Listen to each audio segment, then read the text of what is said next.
Аллилуйя! Будем вместе славить нашего Господа. Аллилуйя! Слава Тебе, Иисус! Слава Тебе, Дух Святой! Аллилуйя!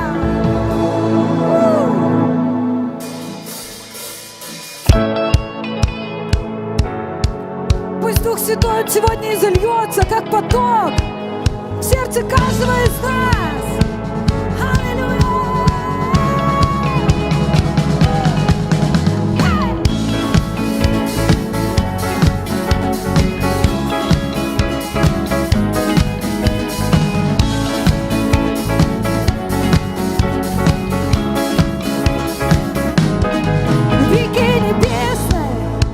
Течет добро своим фонтаном, заглушит боль и океан тот.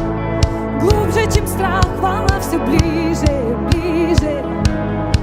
Приливом мощным все внутри зальет, и сердце Бога тот поток течет, нас накрывает. Водопад с небес, волна все ближе, ближе.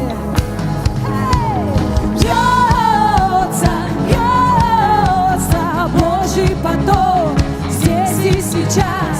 Льется, льется Божий поток здесь и сейчас. В реке твоей оживает, в реке твоей оживает, в реке твоей оживает, в реке твоей оживает.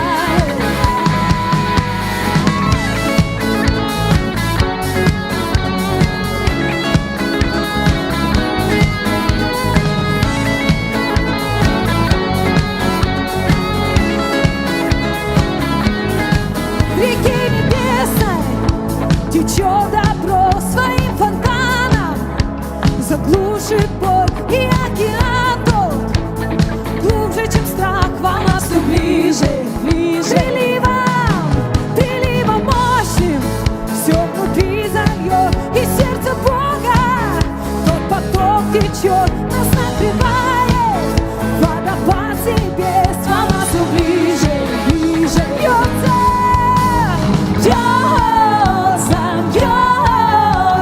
Божий поток здесь и сейчас. Бьется, бьется Божий поток здесь и сейчас. В реке твоей оживает, в реке твоей оживает, в реке твоей оживает, в реке твоей оживает, в реке твоей оживает, в реке твоей оживает, в реке твоей оживает, в реке твоей оживает.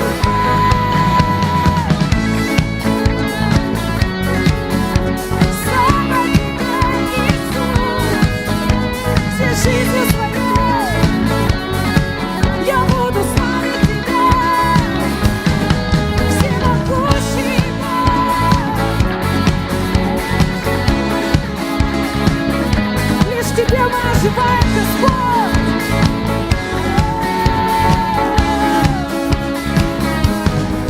Открой темниц врата, освобождая всех. Открой поток, открой поток, открой поток во мне, и радость не унять. Танцуем мы везде. Открой поток.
родился. Аминь. Только в Его присутствии мы оживаем. Только в Тебе, Святой. Только в Твоей славе мы преображаемся. Господь, только в Твоем присутствии. Аллилуйя.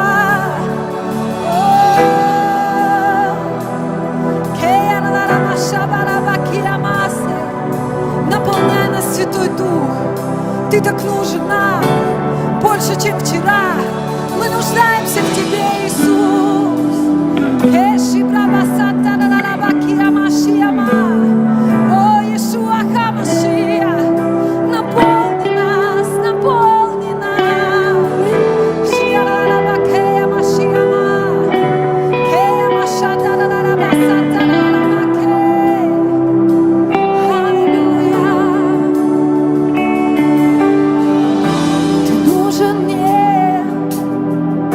Ты нужен мне, мой Бог, все, что нужно мне.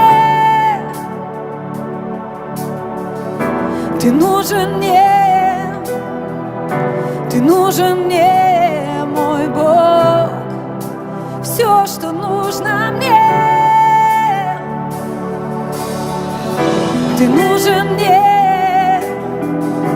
Ты нужен мне, мой Бог, все, что нужно мне.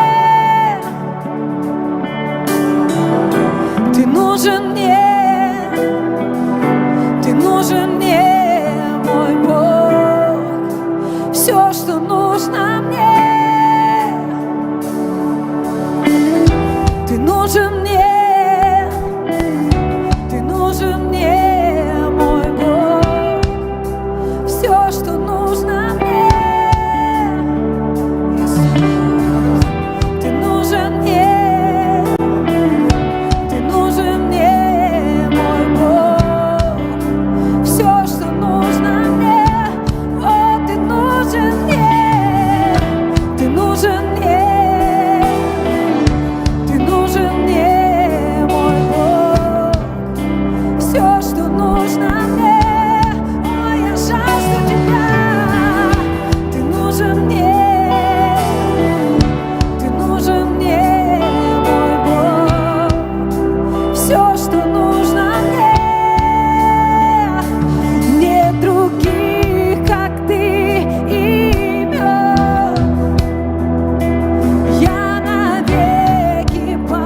Тебя, Иисус, за то, что, будучи послушен до самой смерти крестной, Ты исполнил волю Отца. И сегодня мы искуплены, сегодня мы оправданы Твоей драгоценной кровью. Благодарим Тебя, Отец, за Духа Святого. О, Дух Святой, мы так нуждаемся сегодня в Тебе. Дух Святой, Ты так нужен нам сегодня. Мы молим Тебя и просим, позволь нам сегодня еще глубже, еще дальше войти в Твое помазание, в глубину Твоего помазания во имя Иисуса. О, щитала гела барасая, гори ситала пропакала тарасай. Святой, мы так нуждаемся. Мы так нуждаемся. Будь прославлен, будь возвеличен. И мы всю славу воздаем только Тебе, прославленному и всемогущему, великому Богу, Отцу, Сыну и Духу Святому. Аминь. Аллилуйя! Давайте прославим нашего Господа. Слава Иисусу Христу! Дорогие братья и сестры, и сегодня мы весь день говорим о личности Святого Духа, о важности помазания, присутствия Святого Духа на нашей жизни. Братья и сестры, и мое послание, оно сегодня обращено не просто к людям, которые бы хотели Святого Духа в своей жизни видеть, но для людей, которые бы позволили Духу Святому, позволили бы Духу Святому использовать его и сделать его другим человеком. Сегодня я хочу проповедовать о Духе Святом, который был на Сауле. И знаете, Библия говорит, вы имеете помазание от Святого и знаете все. Что такое помазание? Помазание – это когда третья личность Бога, Дух Святой, Он пребывает на твоей жизни. Дух Святой невидим, Его нельзя попробовать, нельзя пощупать, но Он пребывает на человеке. И очень важно этим ценить. Очень важно этим ценить, потому что жизнь в Духе Святом и жизнь без Духа Святого – это разные вещи. И знаете, я хотел бы сегодня обратиться к Библии, где описана одна очень интересная и поучительная история. И эта история, она говорит о Сауле. И это написано в книге Царств, 10 глава,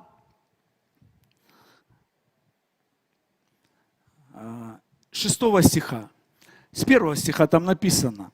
«И взял Самуил сосуд с елеем, и вылил на голову его, и поцеловал его, и сказал, вот Господь помазывает тебя в правителе наследия своего, и найдет на тебя Дух Господень, и ты будешь пророчествовать, с ними сделается иным человеком».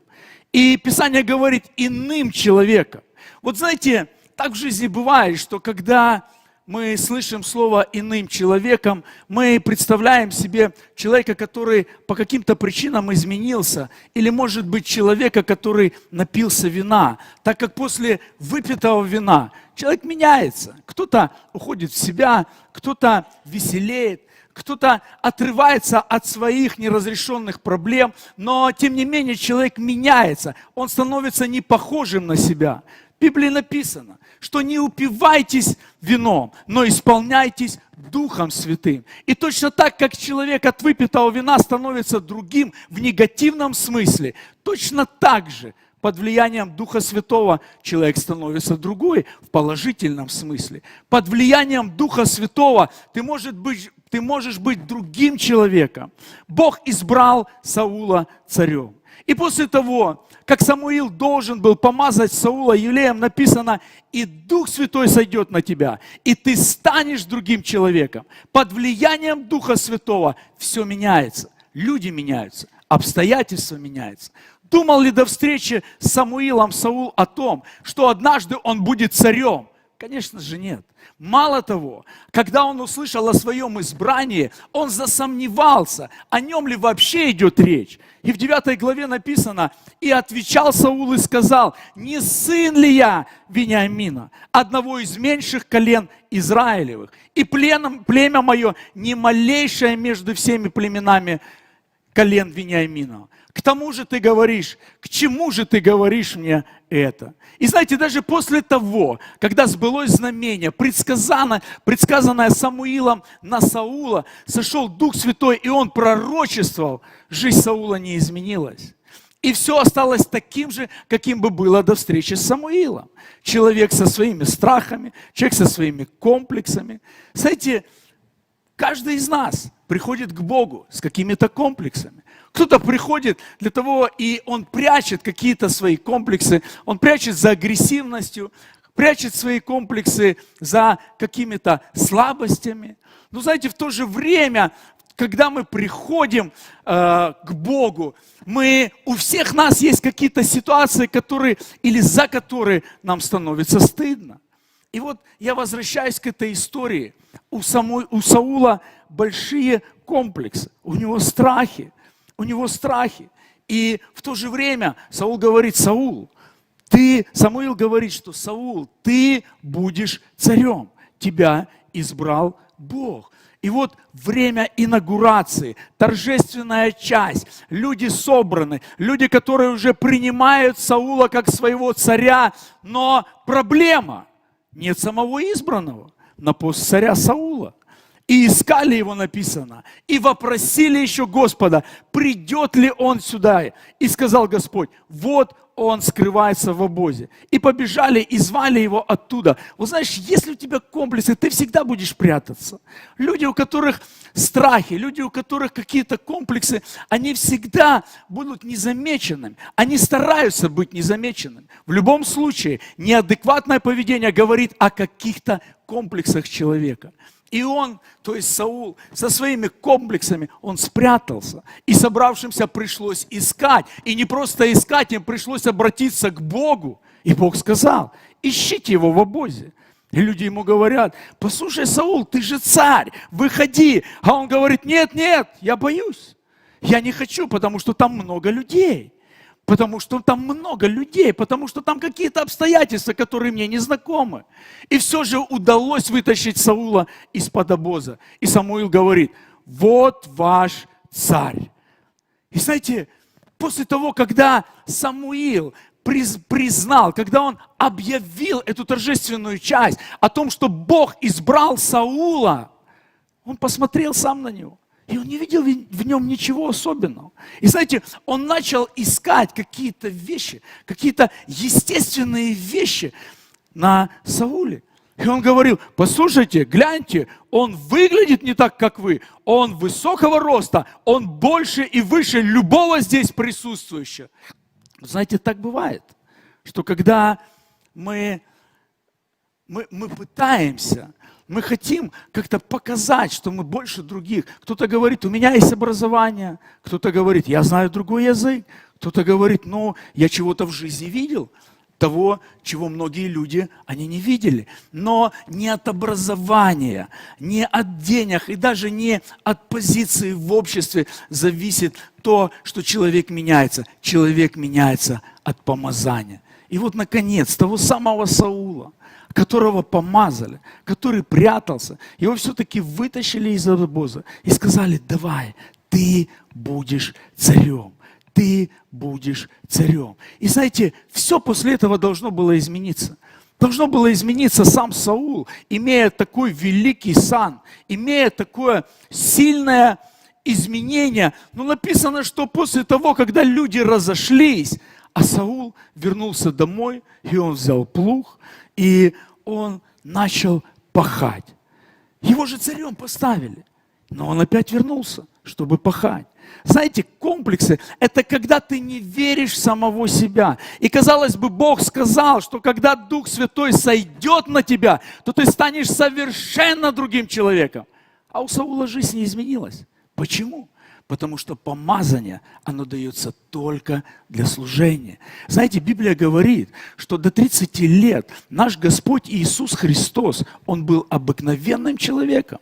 И Он не отличался от других людей. Но с того момента, когда Он был введен Духом Святым в пустыню, и когда Он принял решение служить людям, служить Богу, Он вышел в силе, и Он сказал, что Дух Господень на мне. Он помазал меня проповедовать нищим. Он помазал меня исцелять больным. Он помазал меня выводить измученных на свободу. Знаете, помазание приходит от Бога. Но решение служить Богу, оно всегда зависит целиком и полностью от тебя. Решение служить Богу зависит только от тебя. Ты сам решаешь, служить тебе Богу или нет.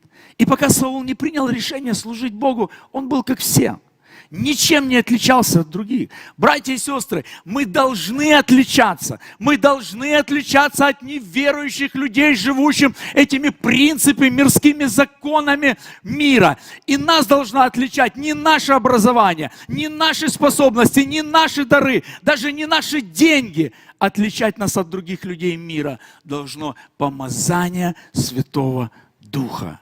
В Иоанна написано, помазание есть на всех. Помазание, которое вы получили, в вас пребывает. Но помазание, оно не дано нам для того, чтобы мы хорошо себя чувствовали. Помазание работает во время служения. Дух Святой преображает людей, делает их другими. Но Дух Святой действует только тогда, когда мы решаем служить Богу. И в тот момент, когда Саул принял решение служить Богу, Дух Святой сошел. И тот самый Саул, который совсем недавно, он боялся своих комплексов, который был боязливый, который ничего не хотел, всего боялся, он сказал, все, время настало. Я не хочу быть таким, каким я был раньше. Я хочу пойти и победить врагов, которые пытаются разрушить не только мою жизнь, но и жизнь моего народа. И написано, что сам Саул сказал, сейчас мы пойдем и уничтожим весь врагов. И весь народ собрался, и весь народ восстал. И написано, что и утвердил Саул свое царствование над Израилем. И воевал он со всеми окрестными врагами своими, с Моавами, с Моавитянами, с Эдомом, с царями Совы, и с филистимлянами. И везде против кого не обращался, имел успех. И устроил войско, и поразил Амалика, и освободил Израиля от руки грабителей его. Был ли Саул особенным человеком до того момента, пока на него не сошел Святой Дух? Нет. Как и многие. Многие приходят в церковь, многие приходят к Богу, они приходят совершенно обыкновенными людьми. И они говорят, у нас нет ничего особенного. Но после того, когда Дух Святой сошел на Саула, это стал совершенно другой человек. Дорогие братья и сестры, я не знаю, кто сегодня переживает какие моменты в своей жизни. Может быть, думаешь ты, что от тебя сегодня ничего не зависит. Может, ты думаешь, что ты самый обыкновенный человек. Но в тот момент, когда на нас сходит Дух Святой, в тот момент, когда мы принимаем решение служить всемогущему Богу, Бог делает из вчерашних обыкновенных, боязливых и людей с комплексами, делает новых людей. Писание говорит, новое творение во Христе Иисусе. И Саул, будучи с комплексами и боязливым, стал царем, освободившим Израиль. Послушайте, братья и сестры, помазание нас делает другим человеком. Потому что жизнь человека и в помазании. Жизнь человека в помазании и жизнь человека без помазания. Это совсем разная жизнь. 82-й Псалом написано, что рука моя пребывает с ним, и мышца моя укрепит его. В помазании ты будешь здоровым человеком. В помазании ты будешь свободным человеком. В помазании ты будешь успешным человеком. В помазании ты будешь благословенным человеком. Вот почему благодаря помазанию мы видим сегодня тысячи вчерашних наркоманов, вчерашних алкоголиков, которые, пережив присутствие, помазания Духа Святого, сегодня становятся пастырями и служителями. Помазание.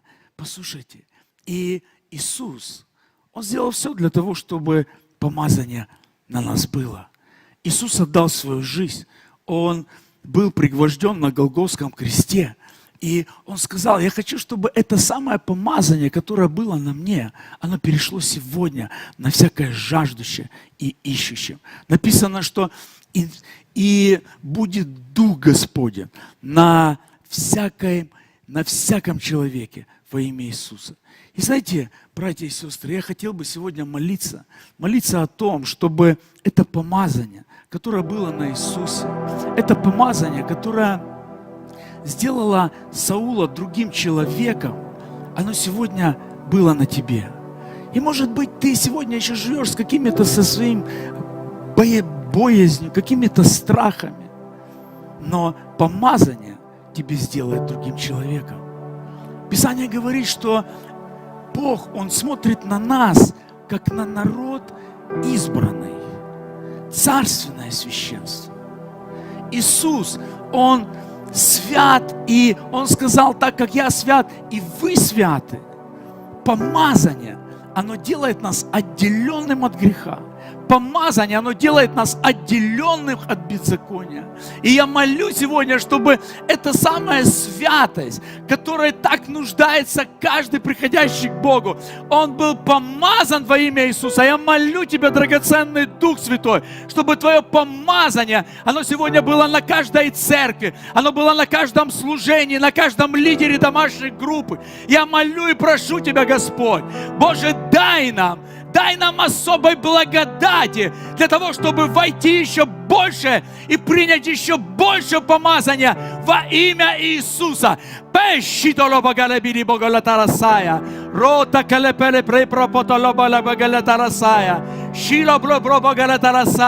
Дух Святой, мы не хотим останавливаться. Мы не хотим довольствоваться то, что сегодня у нас есть.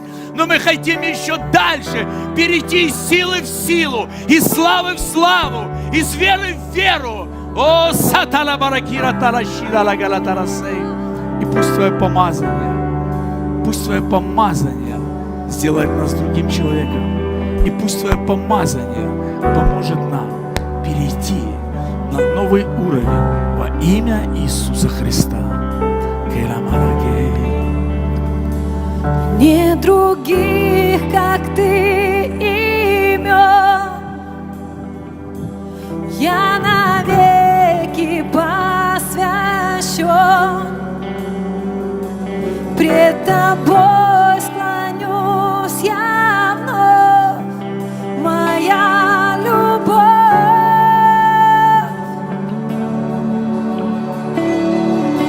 Все отдам я лишь Тебе, свой огонь зажги во тьме. Измени меня, Иисус,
Слава Богу! Потрясающее послание, и я верю, что особое помазание сегодня присутствует на этом месте. Дух Святой работает с нашими сердцами и с нашим разумом. И, братья и сестры, оставайтесь с нами на YouTube-канале, на Фейсбуке, оставайтесь с нами на Новом Христианском, и мы продолжаем. Епископ Вадим у нас епископ региона Донецкого, Донецко-Луганского. И у меня несколько вопросов. Как там идет у нас наше развитие, наше распространение, наше открытие церквей? Ну, во-первых, добрый день, пастырь, добрый день, студия. Ну, что касаемо по поводу развития. Все развивается, независимо от того, какие бы стесненные, тяжелые У вас обстоятельства не дважды было. стесненные обстоятельства. Да, у нас такой регион, скажем так, непростой. Но, тем не менее, Бог двигается. Вот, мы распространяемся, мы открываем новые церкви, мы приобретаем... Где сейчас открыли? Сейчас это В этом Донецк, году, в этом еще одна церковь в Донецк, еще одна церковь в Стаханове, вот, еще планируем в Кировске. Вот, я думаю, что все равно Бог благ, и мы увидим открытие новых церквей. Слава Богу, Да. слава Богу. Спасибо за слово, сильное слово про комплексы. И, наверное, эти комплексы и разрушаются тогда, когда нам кто-то дает силы. А кто нам дает силы? Дух Святой дает Да, нам силы. да, Амен. потому что Амен. все мы приходим с комплексами, все мы приходим с какими-то проблемами, страхами, и только благодаря Духу Святому мы сегодня можем избавиться от этого. Потому что я это видел и в своей жизни, потому что много раз я пытался избавиться от каких-то комплексов, от каких-то привычек, и, может быть, на каком-то этапе даже что-то, как казалось, и получается, но все равно это все сходило на нет. Поэтому я верю, что вот это время, когда Дух Святой особенно действует, в это непростое время, я верю, что многие люди через это служение помазания, через экраны телевидения, они получат и свободу, и они избавятся от каких-то комплексов. И сразу, пользуясь, наверное, случаем, хотел бы сказать, что очень важно, да, понимать, что все это происходит не просто так, и мы не финансируемся какими-то другими источниками, какими-то другими богатыми людьми. Все это происходит на пожертвования, добровольные пожертвования людей. Поэтому, если у вас есть желание, если у вас есть возможность, вы можете увидеть реквизиты на экранах телевизоров, и вы можете перевести свои пожертвования. Также хочу еще обратиться к тем людям, которые сегодня, у которых сегодня есть проблемы. Пишите проблемы, присылайте это опять-таки на реквизиты, которые указаны на телеэкранах. И завтра пастырь и епископы, они будут молиться, и я верю, что мы увидим множество чудес Божьей славы, Божьей милости, когда эти проблемы будут разрешаться. Ну и вот мы провели все-таки 4-й день уже вместе. Да. Наши братья приехали с России, да, так нелегко, но приехали, да. И вообще вот как тебе наше вот братское общение, вот именно та команда, которая у нас получилась? Знаете, пастор, я скажу за себя. Я очень благословен тем, что Бог меня привел, во-первых, в новое поколение, и, во-вторых, именно в ту команду, которая сегодня есть. Потому что я вижу, и я, читая Библию, я понимаю, что очень многое зависит от людей, которые единомысленны, которые в единстве, которые дают возможность Духу Святому действовать как в их жизнях и через их жизни. И на самом деле хорошая команда, хорошее время, когда мы можем встречаться, когда мы можем решать какие-то совместно какие-то проблемы, ситуации, когда мы можем ставить новые цели. И благодаря тому, что мы их ставим, у нас появляется вот это желание не просто идти, а прилагать усилия для того, чтобы эти цели достигать. Амен. Спасибо. Дорогие братья и сестры, мы через несколько минут буквально переместимся в зал, где будем дальше поклоняться Господу. Наша конференция продолжается нон-стоп, без перерывов. Идет поклонение, идет проповедь, идет молитва. И напоминаю, что завтра с 11 до часу мы соберем все нужды и будем в единстве молиться, чтобы Бог дал их решение. Ну, а сейчас, дорогие братья и сестры, мы идем в хвалу и в поклонение. Там обязательно будет присутствие Божье. Амин.